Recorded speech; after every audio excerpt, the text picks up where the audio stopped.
Merci de nous rejoindre pour une vingtaine de minutes d'actualité. À la une, le département de la coopération fait le point de la gestion des ressources mobilisées par les partenaires techniques et financiers en 2018. Près de 828 milliards de francs CFA injectés dans 5 secteurs prioritaires. Le département de la santé absorbe 12% de cette aide publique au développement. Également à la une, un salon de l'emploi, c'est sur place ici à Ouagadougou. Objectif permettre à 25 000 jeunes et femmes de s'insérer dans la vie socio-professionnelle. Une occasion tout rêvée pour les chômeurs de décrocher enfin un emploi. Et dans cette édition, nous irons à Bobo Dioulasso sur les pas de Monsieur Éducation. Le lycée scientifique national de Bobo Dioulasso, un chantier en souffrance, 3 mois d'interruption des travaux alors que les élèves attendent. Le ministre Ouaro hausse le ton. Mesdames et messieurs, merci de nous suivre. Politique, et nous ouvrons ce journal avec l'Assemblée générale du Nouveau Temps pour la démocratie à Bobo Dioulasso. Face à l'insécurité et la menace terroriste au Faso, le MTD donne un avis favorable à l'appel du président du Faso pour le recrutement des volontaires. Vincent Dabilgou, le président du parti, était face aux militants et sympathisants du MTD du Grand Ouest, Konsoun Koulibaly et Karim Sissé, compte rendu. C'est une assemblée générale à l'allure d'un meeting.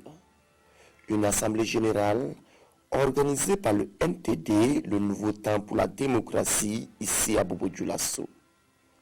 Vincent Dabilgou et ses camarades sont là pour faire comprendre aux militants et sympathisants la vision du président du Faso dans la lutte contre le terrorisme au Burkina.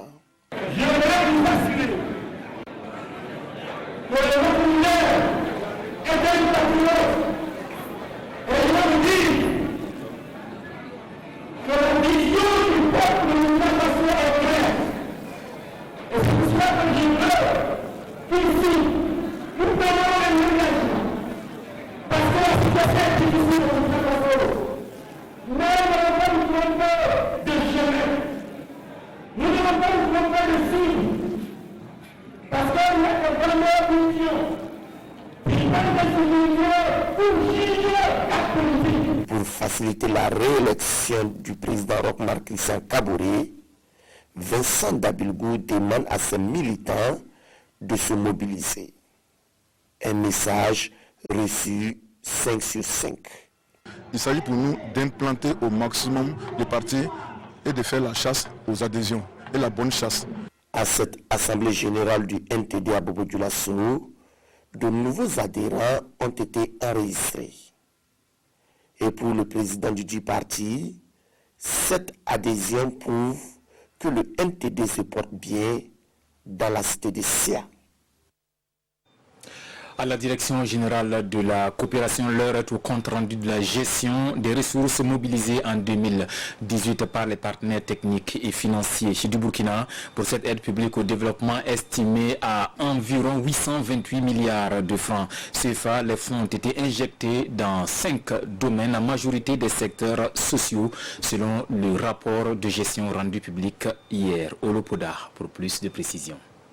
828 milliards de francs CFA, c'est le volume de l'aide publique au développement décaissé en 2018 par les partenaires techniques et financiers pour accompagner l'effort de développement du Burkina Faso. Le rapport sur la coopération pour le développement qui a été officiellement lancé ce 25 novembre fait cas d'un accroissement de 30,7% de l'aide extérieure par rapport à 2017. Constituant une grande partie de dons, cette aide est essentiellement orientée vers le secteur de la santé, de la production agro-silvopastorale, des infrastructures de transport, de communication et d'habitat, de l'environnement, eau et assainissement et du travail, emploi et protection sociale. C'est une grande performance parce que comparé à l'année 2017, nous sommes en avance d'un bond de 30,17%. Donc comparativement à ce que nous avons pu mobiliser en 2017, et ce qui traduit traduit aussi la résilience donc, de notre économie et qui traduit aussi que les efforts et le travail se fait toujours au quotidien pour pouvoir mobiliser et financer le développement. Une confiance des partenaires qui s'est aussi traduite au cours de l'année 2018 par la signature d'un nombre important de conventions de financement dont le montant se chiffre à plus de 1176 milliards de francs CFA malgré le contexte difficile que traverse le Burkina Faso. Pour la publication de ce rapport, déjà 20 ans maintenant que le Burkina publie le flux de l'aide publique au développement comme ici au pays. Donc Burkina comme pays bénéficiaire, c'est important qu'elle fait cette analyse, qu'elle collecte ces données et que ces données sont publiées. C'est intéressant pour tout un chacun pour pouvoir analyser ces données. Le rapport ainsi disponible est la matérialisation d'un devoir de redevabilité à l'endroit de la population, mais surtout des partenaires techniques et financiers qui mobilisent des ressources pour permettre au gouvernement de réaliser les projets et programmes de développement au profit du bien-être de la population. Je le disais en début de journal, un salon de l'emploi s'est ouvert hier à Ouagadougou, cadre de rencontre entre chercheurs d'emploi et employeurs. C'est une occasion voulue par le ministère de la Femme et celui des jeunes, celui de l'entrepreneuriat des jeunes. L'objectif est d'accroître l'employabilité d'au moins 25 000 femmes et jeunes burkinabés. On fait le point avec Nongba Kouda et Vincent Kendrebewo. Salon national de l'emploi. Les jeunes chercheurs d'emploi sont là, les potentiels recruteurs aussi, y compris des figures connues du patronat burkinabé. À travers ce salon de Ouagadougou, c'est un marché du travail qui est ainsi créé, avec des opportunités pour les jeunes de décrocher un poste ou de trouver une piste à explorer pour une future insertion socio-professionnelle. Et pour ça, les jeunes n'ont pas marchandé leur participation. Les gens disent qu'il n'y a pas de travail, mais quand on est arrivé ici, on a compris que voilà, on peut avoir des opportunités après notre formation. Donc nous sommes très contents en tout cas d'être là. L'initiative est du ministère de la Jeunesse et de la Promotion de l'Emploi. Ce département veut mettre le secteur privé à contribution pour la résorption du chômage au Burkina Faso. L'objectif de ce salon, c'est de pouvoir permettre aux jeunes sans emploi de pouvoir donc trouver de l'emploi dans un premier temps. Dans un deuxième temps, c'est augmenter l'employabilité de ces jeunes-là. Notre ambition, c'est de faire en sorte que près de 25 500 jeunes puissent effectivement voir leur employabilité accrue. Quand ces jeunes-là ils sortent, le vrai problème qu'ils ont sur le terrain, c'est l'emploi. Mais qu'est-ce qui se passe? Leur formation ne correspond pas au marché de l'emploi. Il nous faut donc trouver une autre technique, il nous faut trouver donc des initiatives. Ce sont ces initiatives-là que nous avons donc essayé de trouver pour amener donc le privé à prendre aussi cela en main pour accompagner le gouvernement. Selon le ministre de la Jeunesse, plusieurs sociétés et entreprises privées ont déjà fait des promesses concrètes qui devraient se traduire prochainement par la création de plus de 700 emplois et plus de 2700 postes de stage au profit des jeunes. Voilà, c'est un salon organisé par le ministère en charge de la jeunesse. Cette fois, nous prenons place aux côtés des membres du Conseil économique et social. Ils ont clos leur deuxième session ordinaire de 2019 hier. Thématique abordée, la problématique de l'utilisation des produits chimiques dans l'agriculture, un véritable danger pour l'homme, l'environnement et les végétaux aux yeux du CES. Moïse Napon et son équipe recommandent alors que soit renforcée la surveillance et le contrôle de ces produits chimiques sur le sol burkinabé. Oscar Soulama, Moumouni Soubeiga. Entre 2010 et 2018, plus de 350 000 tonnes de produits chimiques et 15 000 tonnes de pesticides ont été importés au Burkina, selon une récente étude menée sur la question. C'est une situation qui inquiète et le Conseil économique et social tire la sonnette d'alarme. Au cours de leur deuxième session ordinaire de l'année 2019, les 90 conseillers passent à la loupe la situation. Nous avons plus que jamais à cette session réalisé combien cette chimie naturelle que nous sommes est en danger, car perpétuellement agressée par les produits chimiques répandus dans notre environnement et incorporés à notre alimentation, et cela à notre insu.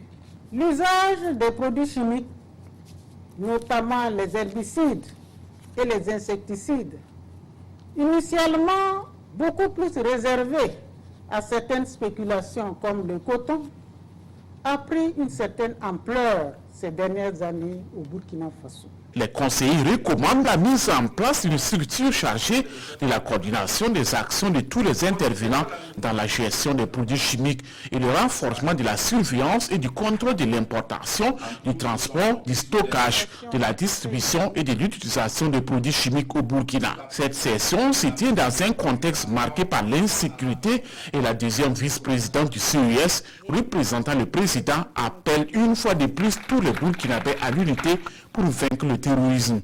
Elisabeth Ouedraogo Pensée invite également à plus de solidarité avec les personnes déplacées internes. Et puis à l'initiative du ministère en charge de l'environnement, il se tient depuis hier et ce jusqu'au 1er décembre prochain la semaine des aires protégées sur le site du FESPACO. Cette semaine première du genre est organisée en collaboration avec le Bénin, le Niger, trois voisins qui ont en commun le complexe Parc W. Arli et Pendiari. La Côte d'Ivoire y est, mais en qualité de pays invité d'honneur. Plus de précisions avec Isaka Ouedraogo et Herman Toué. Sur le site du FESPACO, l'Office national des aires protégées, OFINAP, installe son quartier général. Durant une semaine, les acteurs du monde de l'environnement vont mener la réflexion sur la valorisation et la gestion durable des aires protégées. Nous sommes à un tournant décisif de la gestion des ressources naturelles. Vous savez qu'aujourd'hui, nos États, leur économie, leur développement repose sur ces ressources naturelles. Donc aujourd'hui, nous avons des forêts classées qu'on appelle aires protégées. Vous avez le parc W. Arli, qui est des aires qu'on peut appeler aires protégées. C'est pour dire qu'en réalité, c'est tout ce qui est réserve au profit en tout cas pour le compte de Burkina Faso. Quand c'est protégé, cela voudrait dire qu'on ne peut plus en faire un usage comme on veut, sans bien sûr l'autorisation bien sûr de l'administration. Afin d'asseoir une meilleure gestion concertée de ces ressources naturelles, le Bénin, le Niger et la Côte d'Ivoire prennent part à cette édition qui sera marquée par des animations, des conférences et des expositions. Une opportunité pour l'ensemble de ces pays. Si le Burkina protège au mieux ses ressources naturelles que du côté de la Côte d'Ivoire, nous n'avons pas les mêmes actions, ça veut dire que vous faites un travail inutile. Il suffit d'engager une opération, il suffit de l'autre côté du territoire et quand vous partez, ils reviennent. Donc c'est pour dire que c'est une gestion concertée de l'ensemble des États pour que nous conjuguions nos efforts pour mieux gérer ces ressources naturelles. C'est une première et c'est vraiment bien réfléchi de pouvoir organiser une semaine comme ça pour montrer ce qu'il y a dans nos parcs, toutes nos richesses dans les parcs. C'est vraiment très intéressant. Biodiversité, notre nourriture, notre santé, c'est sous ce thème que se tient la première édition de la Semaine des aires protégées. Elle constitue aussi un moment d'arrêt pour dresser le bilan de 10 années d'existence de l'Office national des aires protégées. Dans le registre éducation, les travaux de construction du lycée scientifique national de Bobo-Dioulasso sont suspendus il y a de cela 3 mois. Stanislas Ouaru sur le terrain donne alors des instructions car le gouvernement et les élèves s'impatientent à Dar Salami, à une quinzaine de kilomètres de Bobo-Dioulasso. Les nouvelles sont plutôt bonnes car le lycée scientifique régional de Haut-Bassin est achevé. Il a même accueilli ses premiers élèves. Le point de la visite avec Hassan Gourabou et Ismaël. Le ministre en charge de l'éducation est sur le site du lycée scientifique national de Bobo-Dioulasso. Après plus de 8 mois de travaux, Stanislas Ouaru est sur le terrain pour s'imprégner du niveau d'avancement du chantier. Donc, il y a une première entreprise qui a la charge de réaliser donc, les logements du directeur de l'établissement, du responsable financier, du bloc administratif, du bloc pédagogique et donc du restaurant. Et cette entreprise a un taux de réalisation d'un peu plus de 30%. Alors pour la deuxième entreprise, qui est le deuxième lot, donc les dortoirs, donc l'infirmerie, la salle d'études. Et à ce niveau, cette entreprise a un taux de réalisation de plus de 50%. Donc c'est un taux qui est plus satisfaisant que l'autre. Maintenant, au-delà de ça, ma satisfaction, c'est la qualité du travail. C'est un travail de qualité et donc quelque part donc ça me réjouit parce qu'il est bon de finir dans les délais, mais finir dans les délais avec des infrastructures de qualité. À Après cette étape, cap est mis sur le lycée scientifique régional de Dar Salami, à une quinzaine de kilomètres de Bobo Dioulasso. Là-bas, le chantier est à terme et la première promotion de la seconde C est en classe. Et il faut dire que c'est dans le cadre d'une convention de collaboration que nous avons avec l'opérateur de téléphonie Orange, qui a décidé d'accompagner la vision du chef de l'État, qui est d'orienter plus d'élèves vers les formations scientifiques, technologiques et l'enseignement des mathématiques. Et nous avons posé la première pierre au mois d'avril. Je suis très heureux de constater qu'en octobre, donc, c'était prêt et que les élèves ont commencé, comme vous avez constaté. Avant de quitter le premier site, Stanislas Waro demande aux différents entrepreneurs de tout mettre en œuvre pour que les infrastructures soient réceptionnées dans les meilleurs délais, au bonheur des bénéficiaires. En attendant, les élèves du lycée scientifique national prennent les cours dans les locaux de l'ENEP de Bobo Dioulasso. Le ministère de l'Agriculture et des Aménagements hydro-agricoles multiplie ses efforts de soutien aux dispositifs d'appui conseil et aux producteurs pour l'atteinte de l'autosuffisance alimentaire. 4 véhicules, 4x4 et 180 motos ont été remis aux acteurs du matériel roulant pour une meilleure mise en œuvre des activités sur le terrain. Oscar Soulama, Mamadou Ba. 4 véhicules et 180 motos pour améliorer les conditions de travail des agents d'appui conseil agricole. Cette dotation fait suite à une autre de 454 motos en mai dernier. L'objectif est de doter chaque agent de moto pour le rapprocher davantage des producteurs. L'autosuffisance alimentaire reste le défi majeur à relever. Pour atteindre l'autosuffisance alimentaire, il faut un encadrement de proximité conséquent des agents. Parce qu'il y a un certain nombre d'initiatives, telles que l'initiative 1 million de tonnes de riz, que le chef de l'État nous a donné comme mission, qui va constituer dès l'année prochaine à travailler, à faire en sorte que nous puissions atteindre cette initiative qui va permettre d'inverser la tendance d'importation du riz vers le Burkina. La répartition de ce matériel roulant se fera en fonction des besoins de chaque direction régionale. Avec ces motos, ça nous permettra facilement d'avoir accès à ces producteurs, de leur donner l'appui conseil nécessaire dont ils ont besoin pour qu'ils puissent avoir certainement de bons rendements. Outre les moyens logistiques, une prise en charge de 30 000 francs CFA par mois est octroyée aux agents d'appui conseil agricole pour le suivi des activités sur le terrain. Direction Banfora, l'Observatoire national de prévention et de gestion des conflits communautaires y a déposé ses valises pour mieux se faire connaître par les forces vives de la région des Cascades. Les objectifs, les missions et le plan opérationnel de la structure ont été déclinés sur place. Promotion de la tolérance et de la paix dans la région des Cascades. On en parle avec Betty Bié, Naon et Rachid Sawadogo. L'Observatoire national de prévention et de gestion des conflits communautaires, ONAPREGEC, joue son rôle de veille et de promotion de paix dans la région des Cascades. Au cours de cet atelier, les objectifs, les missions et le plan d'opérationnalisation de l'Observatoire sont déclinés. Nous sommes en tournée avec Madame la ministre des Droits humains et de la promotion civique pour nous entretenir avec les démembrements de l'Observatoire qui sont créés au niveau des 13 régions du Burkina Faso et également avec les organisations de la société civile qui doivent justement accompagner ces démembrements dans la prévention et la gestion des conflits communautaires. Nous échangeons avec eux sur leur rôle, le rôle qu'ils peuvent jouer justement dans la prévention et la gestion des conflits communautaires. C'est une réunion d'information pour le moment. Et par la suite, nous allons passer et renforcer leurs capacités afin de les outiller justement en moyens nécessaires pour leur permettre de mener à bien les missions qui leur sont assignées. Ces dernières années, les conflits communautaires sont récurrents dans la région des Cascades. De ce fait, la présente action de l'ONAPREGEC est salutaire par bon nombre de participants. Ça nous donne quand même des informations sur non seulement la présence de l'Observatoire national, mais aussi la présence de cet observatoire-là au niveau régional.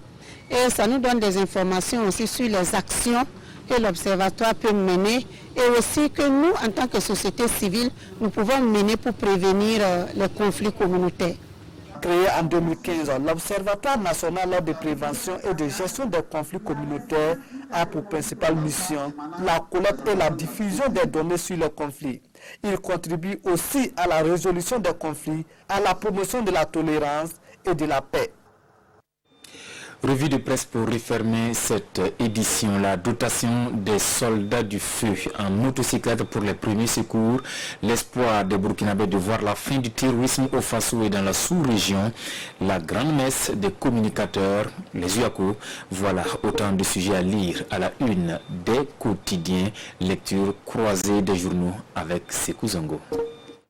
L'information et la communication pour construire une belle carte de l'Afrique. Résolution prise par la 11e édition des universités africaines de Ouagadougou UACO. Et l'observateur parlera de titrer journaliste dessiner une belle carte du continent. Car, révèle le ministre nigérien de la communication, ces UACO interviennent à un moment où les populations subissent sporadiquement des effets de l'insécurité liée à l'extrémisme. Il est donc impensable, selon Christophe Marie-Joseph Dabiré, que nous soyons les premiers à dénigrer nos pays, relate le doyen des quotidiens burkinabés. Christophe Dabiré, toujours dans les colonnes de l'Observateur Palga, exhorte les hommes de médias à faire comprendre au reste du monde que l'on peut toujours faire confiance au continent noir.